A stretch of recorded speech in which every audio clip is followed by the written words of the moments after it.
क्या आप जानते हैं कि केवल बोलने से कोई नेता नहीं बनता?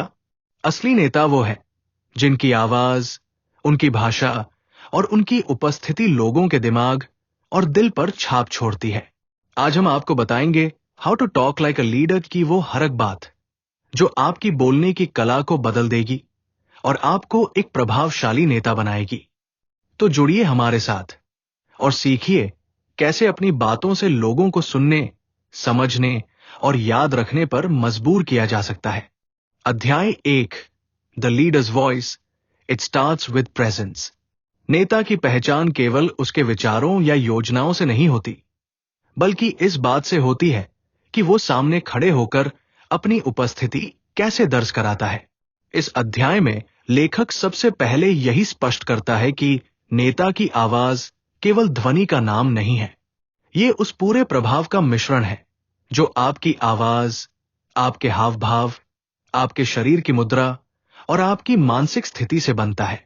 जब आप किसी सभा, मीटिंग या टीम के सामने खड़े होते हैं, तो लोग सबसे पहले आपके शब्दों को नहीं, बल्कि आपकी उपस्थिति और ऊर्जा को महसूस करते हैं। अगर आपकी आवाज कांप रही है, आंखें झुकी हुई है या शरीर में आत्मविश्वास की कमी दिखाई दे रही है, तो श्रोता आपके संदेश से पहले आपकी घबराहट को पकड़ लेंगे। उस स्थिति में आपके विचार चाहे कितने भी अच्छे क्यों न हो, उनकी गंभीरता कम हो जाएगी। लेकिन अगर आप स्थिर खड़े हैं, कंधे सीधे हैं, आंखों में आत्मविश्वास है और स्वर शांत, दृढ़ और साफ है, तो लोग अपने आप आपको सुनना चाहेंगे। आप कुछ भी कहें, उसकी अहमियत बढ़ जाएगी, क्योंकि आपकी उपस्थिति ने पहले ही भरोसा बना दिया है। इस अध्याय में एक महत्वपूर्ण बात यह भी कही गई है कि नेता की आवाज में विश्वास और स्पष्टता झलकनी चाहिए। यह केवल आवाज की ऊंचाई से नहीं आता, बल्कि आपके अंदर की मानसिक स्थिरता और आत्मविश्वास से आता है। जब आप बोलते हैं तो आपके भीतर यह साफ होना चाहिए कि मैं जानता हूं मैं किस लिए बोल रहा हूं। इस आत्मविश्वास की ऊर्जा आपके स्वर से झलकती है और श्रोता इसे महसूस करते हैं। लेखक यह भी समझाता है कि उपस्थिति का मतलब केवल बाहरी दिखावा नहीं है, यह आपके आंतरिक मानसिक अनुशासन का नतीजा है। जब आप किसी विषय पर अच्छी तरह से तैयार होते हैं, अपनी सोच को व्यवस्थित करते हैं और अपने उद्देश्य को स्पष्ट करते हैं, तभी आपकी उपस्थिति मजबूत बनती है। श्रोता केवल आपके शब्द नहीं सुनते, वे आपके आत्मविश्वास को पढ़ते हैं। इस अध्याय में यह भी बताया गया है कि एक नेता की आवाज केवल नेतृत्व की स्थिति में ही काम नहीं आती, बल्कि रोजमर्रा के संवाद में भी असर डालती है। चाहे आप अपनी टीम से बात कर रहे हों, परिवार से चर्चा कर रहे हों या किसी विवाद को सुलझा रहे हों, आपकी आवाज और उपस्थिति ये तय करती है कि लोग आपको एक साधारण व्यक्ति मानते हैं या एक ऐसे इंसान के रूप में देखते हैं जिसे दिशा देने की क्षमता है। संक्षेप में इस अध्याय की शिक्षा यह है कि नेता बनने की शुरुआत आपकी उपस्थिति से होती है। आपकी आवाज, आपका शरीर, आपकी नजरें और आपका आत्मविश्वास, ये सब मिलकर आपकी पहली छाप बनाते हैं। अगर आप इन पर ध्यान देते हैं, तो लोग आपको गंभीरता से सुनेंगे, आपके शब्दों का असर ज्यादा होगा और आप स्वतः ही एक नेतृत्वकारी छवि बना लेंगे। अध्याय 2, speak with purpose, not just words. नेतृत्व केवल बोलने की कला नहीं है, बल्कि उद्देश्य के साथ बोलने की कला है। इस अध्याय में लेखक समझाता है कि जब हम बोलते हैं, तो हमें यह बहुत स्पष्ट होना चाहिए कि हम क्यों बोल रहे हैं। अधिकांश लोग बस अपनी बात कहने या जानकारी देने पर ध्यान देते हैं, लेकिन एक सच्चा नेता यह सुनिश्चित करता है कि उसके हर शब्द का एक मकसद हो, और वो मकसद दूसरों को दिशा दिखाना, प्रेरित करना या उन्हें किसी लक्ष्य की ओर ले जाना हो। शब्द तब तक प्रभावी नहीं होते जब तक उनके पीछे एक स्पष्ट उद्देश्य न हो। अगर आप केवल बातें कर रहे हैं, तो लोग सुन भी सकते हैं, लेकिन उन्हें याद नहीं रहेगा। लेकिन जब आप उद्देश्य के साथ बोलते हैं, तो वही बातें दिल और दिमाग में बैठ जाती है। यही अंतर एक साधारण वक्ता और एक नेता में होता है। उदाहरण के लिए, अगर आप अपनी टीम से कहें, हमें मेहनत करनी होगी, तो ये एक सामान्य वाक्य है। लेकिन अगर आप कहें, हम मेहनत इसलिए करेंगे क्योंकि ये प्रोजेक्ट हमारी टीम की पहचान बनेगा और हमारे अगले लक्ष्य का रास्ता खोलेगा, तो ये एक उद्देश्यपूर्ण संवाद है। दोनों में फर्क यही है कि पहले वाक्य में केवल शब्द है, जबकि दूसरे में उद्देश्य और दिशा है। इस अध्याय में यह भी बताया गया है कि जब आपके शब्दों में उद्देश्य होता है, तो वे श्रोताओं को प्रेरित करते हैं। वे केवल जानकारी नहीं लेते, बल्कि आपकी सोच से जुड़ जाते हैं। एक नेता का संवाद हमेशा इस प्रश्न का उत्तर देता है, मैं क्यों बोल रहा हूं और सामने वाले को इससे क्या मिलेगा। अगर श्रोता को इस क्यों का जवाब मिल जाता है, तो वो आपकी बात को केवल सुनता ही नहीं, बल्कि उस पर कार्रवाई भी करता है। लेखक ये भी सलाह देता है कि बोलने से पहले रुककर सोचना चाहिए। हमें खुद से पूछना चाहिए, क्या मेरा संदेश स्पष्ट है? क्या यह दूसरों को आगे बढ़ाएगा? इस सोच के बाद ही बोले गए शब्द अधिक सार्थक होते हैं। उद्देश्य स्पष्ट होने पर आपका स्वर भी दृढ़ होता है, आपके वाक्य संक्षिप्त और प्रभावी होते हैं, और आपकी ऊर्जा सामने वाले तक पहुंचती है। अध्याय में यह भी जोर दिया गया है कि बिना उद्देश्य के शब्द अक्सर बिखरे हुए लगते हैं। वे लोगों का ध्यान खींचते नहीं और आपकी छवि कमजोर कर सकते हैं। लेकिन जब उद्देश्य स्पष्ट हो, तो साधारण शब्द भी ताकतवर हो जाते हैं। इसलिए हर बातचीत से पहले यह तय करना जरूरी है कि आप क्या संदेश देना चाहते हैं और लोग उस संदेश से क्या हासिल करें। संक्षेप में, इस अध्याय की शिक्षा यह है कि बोलना केवल शब्दों की गिनती बढ़ाना नहीं है। बोलना वो माध्यम है जिसके जरिए आप अपने श्रोताओं को दिशा, दृष्टि और प्रेरणा देते हैं। जब भी आप बोले, सुनिश्चित करें कि आपके शब्द उद्देश्य से जुड़े हों। उद्देश्य के बिना शब्द खाली शोर है, और उद्देश्य के साथ शब्द नेतृत्व का साधन। अध्याय 3, कॉन्फिडेंस यू कैन हियर। नेतृत्व की असली पहचान ये नहीं कि आप क्या कहते हैं, बल्कि यह है कि जब आप बोलते हैं तो लोग आपके भीतर मौजूद आत्मविश्वास को सुन पाते हैं या नहीं। इस अध्याय में लेखक यह स्पष्ट करता है कि आत्मविश्वास केवल चेहरे पर मुस्कान या शरीर की मुद्रा तक सीमित नहीं है, बल्कि ये आपकी आवाज की गहराई, ठहराव और प्रवाह से झलकता है। जब लोग आपको सुनते हैं, तो वे ये तुरंत पहचान लेते हैं कि आप अपनी बात को लेकर आश्वस्त हैं या असमंजस में। जब वक्ता आत्मविश्वास से भरा हो, तो उसकी आवाज स्थिर होती है, न तो बहुत तेज और हड़बड़ी में, नहीं बहुत धीमी और कमजोर। श्रोताओं को उसकी हर बात स्पष्ट सुनाई देती है और उन्हें यह एहसास होता है कि यह व्यक्ति जानता है कि वो किस विषय पर बोल रहा है। यही कारण है कि एक आत्मविश्वासी वक्ता का संदेश श्रोताओं तक सीधा पहुंचता है और लंबे समय तक प्रभाव डालता है। इस अध्याय में बताया गया है कि आत्मविश्वास आपकी भाषा के चुनाव में भी दिखाई देता है। एक नेता शायद, उम्मीद है, मुमकिन है जैसे शब्दों से बचता है। उसकी भाषा निश्चित और स्पष्ट होती है। हम ये करेंगे, मैं ये करूंगा, ये रास्ता हमें लक्ष्य तक ले जाएगा।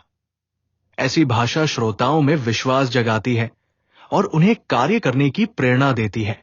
लेखक समझाता है कि आत्मविश्वास केवल अभ्यास से आता है। जितना अधिक आप अपने विषय को समझेंगे, तैयारी करेंगे और अभ्यास करेंगे, उतना ही अधिक आपका आत्मविश्वास आपके स्वर में झलेगा।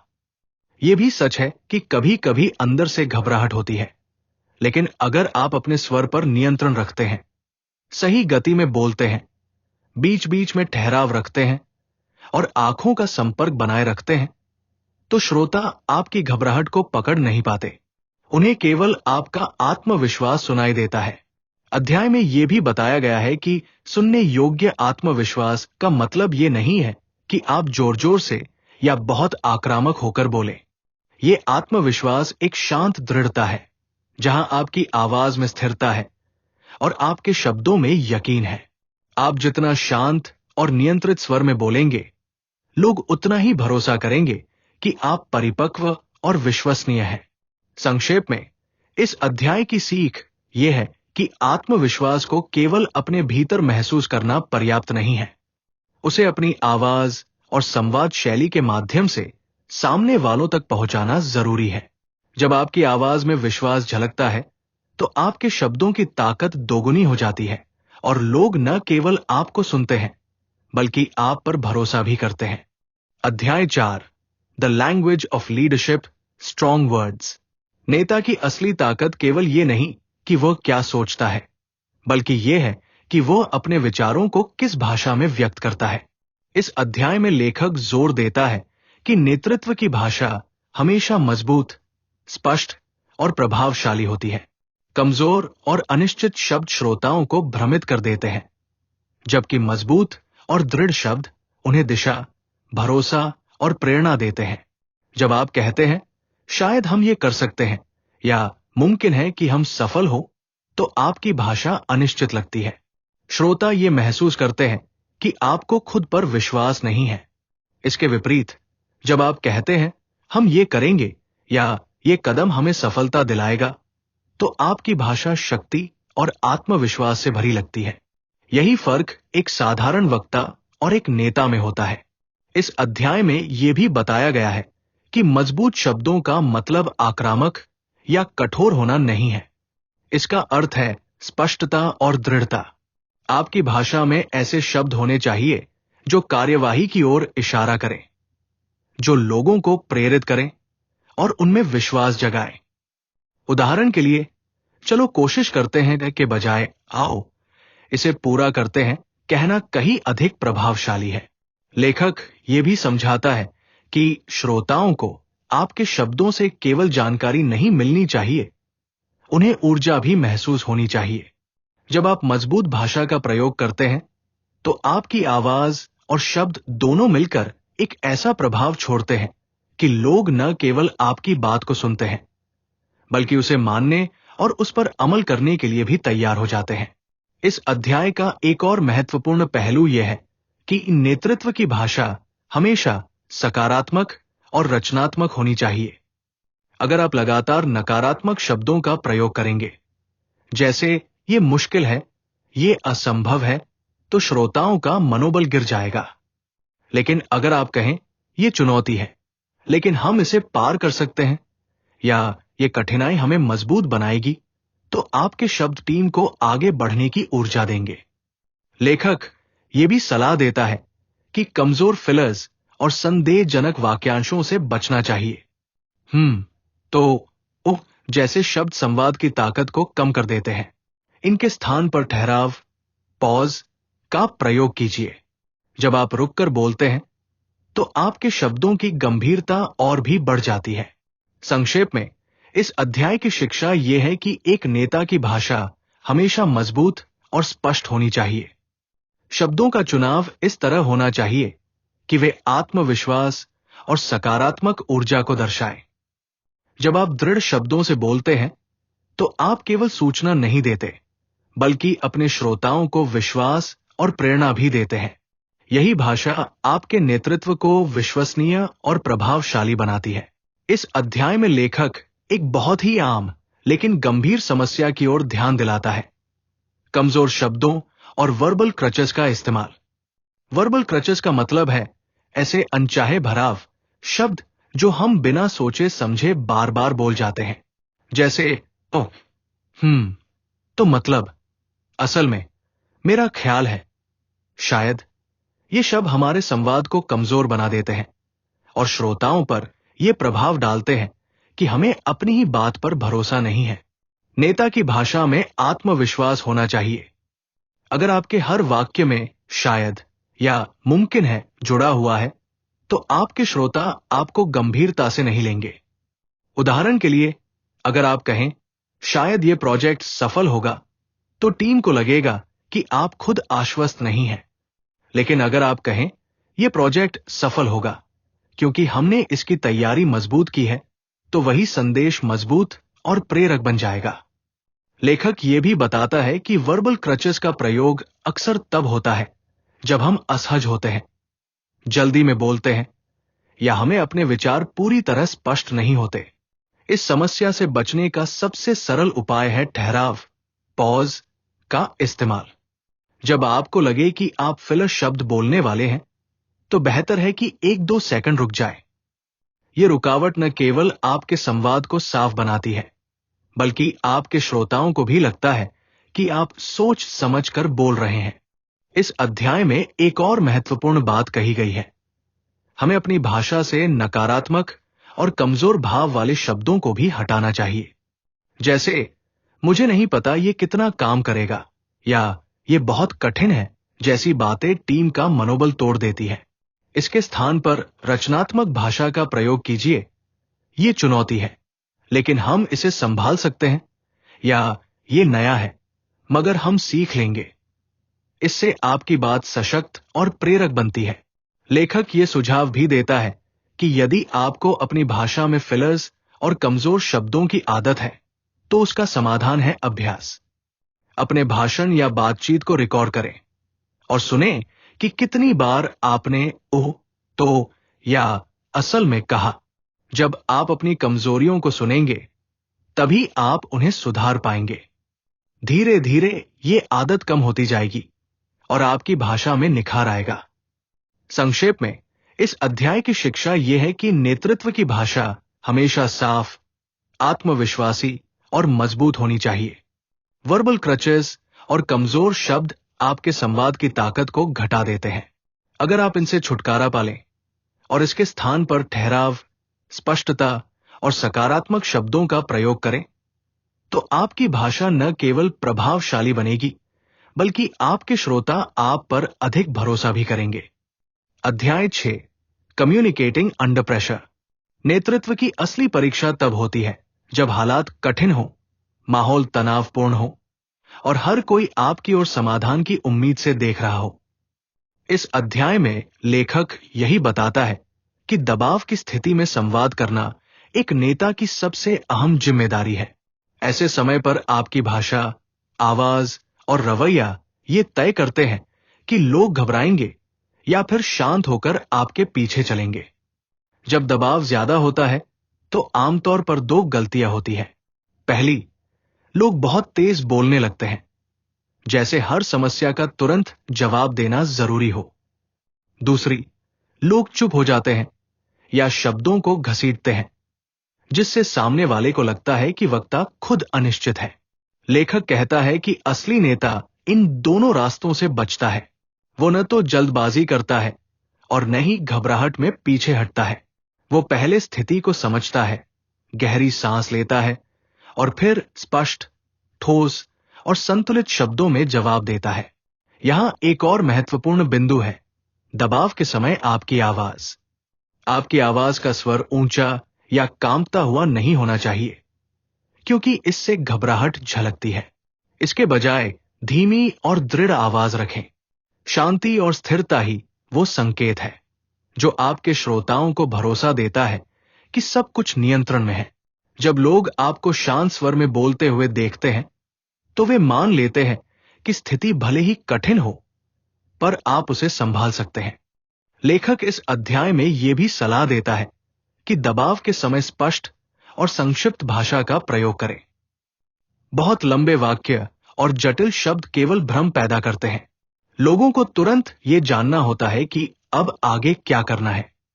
इसलिए ऐसी स्थिति में आपके वाक्य छोटे, सीधे और कार्रवाई पर केंद्रित होने चाहिए। एक और सीख यह है कि कठिन परिस्थितियों में नेता केवल बोलता नहीं, बल्कि सुनता भी है। जब लोग तनाव में होते हैं, तो वे अपनी चिंताओं और सवालों को व्यक्त करना चाहते हैं। अगर आप उन्हें सुनने का मौका नहीं देंगे और केवल अपने निर्णय थोपेंगे, तो वे असहज हो जाएंगे। लेकिन अगर आप ध्यान से सुने, उनकी बातों को स्वीकार करें और फिर ठोस कदम सुझाएं, तो उन्हें लगेगा कि आप सचमुच उनकी परवाह करते हैं। लेखक ये भी बताता है कि दबाव की घड़ी में अक्सर आलोचना या कठिन प्रश्न पूछे जाते हैं। यहां आपकी भाषा और भी सावधानी से चुनी जानी चाहिए। आक्रामक जवाब या रक्षात्मक रवैया आपके नेतृत्व को कमजोर कर सकता है। इसके बजाय शांतिपूर्ण भाषा और सम्मानजनक लहजा अपनाएं। उदाहरण के लिए, यह आपकी गलतफहमी है कहने के बजाय आप कह सकते हैं, मैं आपकी चिंता समझता हूं, चलिए इसे स्पष्ट करते हैं। यही फर्क आपको नेता के रूप में स्थापित करता है। संक्षेप में, इस अध्याय का संदेश है कि दबाव में संवाद करना ही सच्चे नेतृत्व का संकेत है। जब आप शांत स्वर, स्पष्ट भाषा, ठहराव और सम्मानजनक रवैया अपनाते हैं, तो लोग आप पर भरोसा करते हैं और मुश्किल हालात में भी आपके पीछे चलते हैं। नेता वही है जो दबाव को अवसर में बदल दे और तनावपूर्ण माहौल को भरोसे और दिशा से भर दे। अध्याय 7, the art of concise power. नेतृत्व का एक बेहद महत्वपूर्ण गुण है संक्षिप्त लेकिन प्रभावशाली बोलना। इस अध्याय में लेखक बताता है कि जब आप लंबे लंबे भाषण या विवरण में फंस जाते हैं, तो आपका संदेश कमजोर पड़ जाता है। लोग हर शब्द नहीं सुनते, वे केवल वही याद रखते हैं जो स्पष्ट और संक्षिप्त होता है। इसलिए एक सच्चा नेता अपनी बात को कम शब्दों में मगर अधिक ताकत के साथ प्रस्तुत करता है। संक्षिप्तता का मतलब ये नहीं कि आप जानकारी कम दें या विषय को अधूरा छोड़ दें। इसका मतलब है कि आप अपनी मुख्य बात को पहचानें और उसे बिना किसी अनावश्यक विस्तार के प्रस्तुत करें। उदाहरण के लिए, यदि आप अपनी टीम को किसी नए प्रोजेक्ट के लिए प्रेरित करना चाहते हैं, तो केवल इतना कहें, हम इस चुनौती को पूरा करेंगे और सफलता हासिल करेंगे। यह वाक्य छोटा है पर स्पष्ट, आत्मविश्वासी और प्रेरक है। लेखक ये भी समझाते हैं कि संक्षिप्तता में शक्ति तब आती है जब आप हर शब्द पर विचार करते हैं। अनावश्यक शब्द, फिलर या लंबे विवरण आपके संदेश को डाइल्यूट कर देते हैं। इसलिए यह आवश्यक है कि आप अपने भाषण या बातचीत से सभी कमजोर शब्द हटा दें और केवल वही शब्द रखें जो आपकी बात को आगे बढ़ाएं। एक और महत्वपूर्ण पहलू है सुनने वालों की समझ। लंबे और जटिल वाक्य अक्सर श्रोताओं को भ्रमित कर देते हैं। संक्षिप्त और स्पष्ट भाषा उन्हें तुरंत ये समझने में मदद करती है कि आपको क्या कहना है और उन्हें क्या करना चाहिए। यही कारण है कि नेता अक्सर अपने संदेश को छोटे, ठोस और सटीक वाक्यों में प्रस्तुत करते हैं। लेखक ये भी बताते हैं कि संक्षिप्तता केवल शब्दों की संख्या कम करने का नाम नहीं है, बल्कि ये संदेश की ताकत बढ़ाने का तरीका है। जब आप कम शब्दों में अपने मुख्य विचार को पेश करते हैं, तो श्रोता उस संदेश पर अधिक ध्यान देते हैं और उसे लंबे समय तक याद रखते हैं। यह शक्ति का संक्षिप्त रूप है, कंसाइज पावर। संक्षेप में इस अध्याय की सीख यह है कि नेता वही है जो कम शब्दों में ज्यादा प्रभाव छोड़ सके। लंबी बातें श्रोताओं को थकाती है, लेकिन संक्षिप्त, स्पष्ट और सशक्त भाषा उनके दिमाग और दिल तक तुरंत पहुंचती है। यह कला अभ्यास से आती है। हर बातचीत में अपने शब्दों को सोच समझकर चुनना और अनावश्यक विवरण को हटा देना, यही नेतृत्व की भाषा को प्रभावशाली बनाता है। अध्याय 8, speak to be remembered, not just heard. नेतृत्व की कला सिर्फ ये नहीं है कि आप लोग आपको सुने, बल्कि यह है कि लोग आपकी बात को याद रखें। इस अध्याय में लेखक बताता है कि कई वक्ता केवल जानकारी देते हैं, लेकिन उनके शब्द श्रोताओं के दिमाग में टिकते नहीं। एक सच्चा नेता ऐसा बोलता है कि उसका संदेश केवल सुनने में नहीं, बल्कि महसूस करने और याद रखने में भी प्रभावशाली हो। यह तभी संभव होता है जब आप साधारण तथ्यों को दिलचस्प और प्रेरक ढंग से प्रस्तुत करें। लेखक इसे यादगार बनाने के लिए कहानी कहने, स्टोरी टेलिंग, उदाहरण देने और भावनाओं से जोड़ने की तकनीक सुझाता है। जब लोग आपके शब्दों में अपने अनुभव या भावना देख पाते हैं, तो वे उस संदेश को लंबे समय तक याद रखते हैं। उदाहरण के लिए, केवल यह कहना कि हमें लक्ष्य पूरा करना है आम है, लेकिन यदि आप कहें, हम ये लक्ष्य इसलिए पूरा करेंगे क्योंकि ये हमारी टीम की पहचान बनेगा और हमारे भविष्य के दरवाजे खोलेगा, तो ये शब्द सरल होने के बावजूद गहरी छाप छोड़ते हैं। यही वजह है कि कहानी और उद्देश्यपूर्ण भाषा का मेल संदेश को यादगार बनाता है। लेखक ये भी जोर देता है कि भावनात्मक जुड़ाव बहुत जरूरी है। लोग केवल तथ्यों पर प्रतिक्रिया नहीं देते, वे अनुभव और भावना पर प्रतिक्रिया करते हैं। जब आप अपने संदेश में उत्साह, दृढ़ता और प्रेरणा जोड़ते हैं, तो श्रोता केवल सुनते नहीं, बल्कि उस संदेश को महसूस करते हैं और उसके अनुसार प्रतिक्रिया करते हैं। इस अध्याय में यह भी बताया गया है कि यादगार संवाद में संक्षिप्तता और स्पष्टता भी बहुत मायने रखती है। लंबे और जटिल वाक्य अक्सर भूल जाते हैं, लेकिन छोटे, सशक्त और उद्देश्यपूर्ण वाक्य लोगों के दिमाग में घर कर जाते हैं। यही कारण है कि नेता अक्सर अपने मुख्य विचारों को छोटे, स्पष्ट वाक्यों में बोलते हैं। संक्षेप में, इस अध्याय की शिक्षा यह है कि नेतृत्व केवल बोलने का नाम नहीं है। आपको ऐसा संवाद करना चाहिए कि श्रोता उसे सुने, महसूस करें और याद रखें।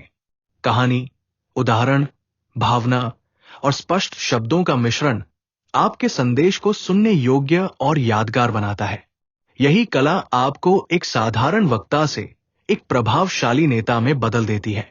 अध्याय 9, handling tough conversations like a leader. नेतृत्व की सबसे चुनौतीपूर्ण कला है कठिन वार्तालाप को सही ढंग से संभालना। इस अध्याय में लेखक बताता है कि नेता तभी वास्तविक नेता कहलाते हैं जब वे मुश्किल बातचीत, आलोचना या विरोध का सामना सम्मान और समझदारी से कर सकें। कठिन परिस्थितियां आम हैं। टीम में मतभेद, कर्मचारी की शिकायतें या किसी प्रोजेक्ट में विफलता के बारे में चर्चा। इस समय आपकी भाषा, स्वर और रवैया ये तय करते हैं कि संवाद सफल होगा या असफल। लेखक ये स्पष्ट करता है कि कठिन वार्तालाप में पहला कदम है ध्यानपूर्वक सुनना। जब आप सामने वाले को सच में सुनते हैं, उनकी चिंता और दृष्टिकोण को समझते हैं, तो वे महसूस करते हैं कि आप उनकी परवाह करते हैं। केवल अपने दृष्टिकोण को थोपने से स्थिति और बिगड़ सकती है। सुनने का मतलब ये नहीं कि आप सहमत हैं, बल्कि यह है कि आप समस्या को पूरी तरह समझना चाहते हैं। दूसरा महत्वपूर्ण बिंदु है शांत और स्पष्ट भाषा का प्रयोग। आलोचना या विरोध के समय आक्रामक या रक्षात्मक भाषा संवाद को नुकसान पहुंचा सकती है।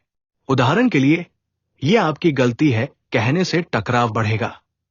इसके बजाय आप कह सकते हैं, मैं समझता हूं कि यह चुनौतीपूर्ण था, आइए मिलकर समाधान ढूंढते हैं। इस तरह का शब्द चयन न केवल समस्या को हल करने में मदद करता है, बल्कि संबंध को भी मजबूत बनाता है। लेखक यह भी बताता है कि कठिन वार्तालाप में भावनाओं का प्रबंधन आवश्यक है। अगर आप खुद तनाव में हैं, तो आपका स्वर और भाषा इसका संकेत देगा और स्थिति और बिगड़ सकती है। इसलिए गहरी सांस लें, शांत रहें और विचार पूर्वक बोलें। ठहराव, पॉज का प्रयोग करना और हर वाक्य पर ध्यान देना कठिन बातचीत को सफल बनाने में मदद करता है। एक और महत्वपूर्ण पहलू है साथी समाधान खोजने की दृष्टि। नेता केवल समस्या दिखाने या दोषारोपण करने के लिए नहीं बोलते। उनका उद्देश्य हमेशा समाधान खोजना और आगे बढ़ना होता है। जब आप संवाद में ये दृष्टिकोण अपनाते हैं, तो श्रोता भी अधिक खुले, सहयोगी और रचनात्मक होते हैं। संक्षेप में, इस अध्याय की शिक्षा यह है कि कठिन वार्तालाप में सफलता का रहस्य है सुनना, शांत और स्पष्ट भाषा, भावनाओं का प्रबंधन और समाधान पर ध्यान। जब आप इन सिद्धांतों को अपनाते हैं, तो मुश्किल परिस्थितियां भी आपके नेतृत्व को मजबूत करने का अवसर बन जाती है। एक सच्चा नेता वही है जो कठिन संवाद को अवसर में बदल सके और भरोसा, सम्मान तथा समाधान पैदा कर सके। अध्याय 10, daily habits to talk like a leader. एक प्रभावशाली नेता बनने के लिए केवल अवसर पर अच्छा बोलना पर्याप्त नहीं है। इस अध्याय में लेखक यह स्पष्ट करता है कि नेता की भाषा और प्रभावशीलता रोजमर्रा की आदतों से बनती है। स्वर, आत्मविश्वास, स्पष्टता और प्रभावशाली संवाद को विकसित करने के लिए दैनिक अभ्यास और अनुशासन आवश्यक है। लेखक बताते हैं कि आवाज और बोलने की कला उसी तरह निखरती है जैसे किसी संगीतकार या एथलीट की कला अभ्यास से बढ़ती है। रोजाना कुछ समय निकालकर आवाज का व्यायाम, स्वर की ऊंचाई और गति पर ध्यान और शब्दों के चयन का अभ्यास करना बहुत महत्वपूर्ण है। ये अभ्यास आपकी भाषा को प्राकृतिक और प्रभावशाली बनाता है, जिससे आप किसी भी परिस्थिति में आत्मविश्वास से बोल सकते हैं। इस अध्याय में कुछ महत्वपूर्ण दैनिक आदतों की चर्चा है। 1. वोकल वार्म अप, हर दिन हल्के स्वर अभ्यास से शुरुआत करें, जैसे आ, ई, ओ, यू कहना। वाक्यों को धीमी और स्पष्ट गति में पढ़ना। यह आपकी आवाज को स्पष्ट और स्थिर बनाता है। 2. स्वर और गति पर नियंत्रण। बोलते समय स्वर की ऊंचाई और गति पर ध्यान दें। तेज या धीमी गति में बोलना श्रोताओं को विचलित कर सकता है। संतुलित स्वर और ठहराव, पॉज से आपकी बात अधिक प्रभावशाली बनती है। 3. रिकॉर्डिंग और आत्मनिरीक्षण। अपनी आवाज रिकॉर्ड करें और सुने। यह आपको अपने कमजोर पहलुओं को पहचानने और सुधारने में मदद करता है। 4. कठिन परिस्थितियों का अभ्यास। कभी कभी अपने आप को चुनौती दें, जैसे शोर में बोलना, लंबा भाषण देना या असहज विषय पर बोलना। यह अभ्यास वास्तविक जीवन में आत्मविश्वास और स्थिरता लाता है। 5. सकारात्मक और स्पष्ट भाषा का प्रयोग। हर दिन अपनी बातचीत में मजबूत और रचनात्मक शब्दों का प्रयोग करें। अनावश्यक फिलर शब्दों और कमजोर वाक्यों से बचें। लेखक यह भी जोर देता है कि निरंतरता सबसे बड़ी कुंजी है। केवल 1 या 2 बार अभ्यास करने से बदलाव नहीं आएगा। रोजाना थोड़े समय के लिए भी अभ्यास करने से आपकी भाषा, स्वर और संवाद शैली धीरे धीरे निखरती है। यही अनुशासन आपको संकट की घड़ी में भी आत्मविश्वासपूर्ण और प्रभावशाली बोलने में सक्षम बनाता है।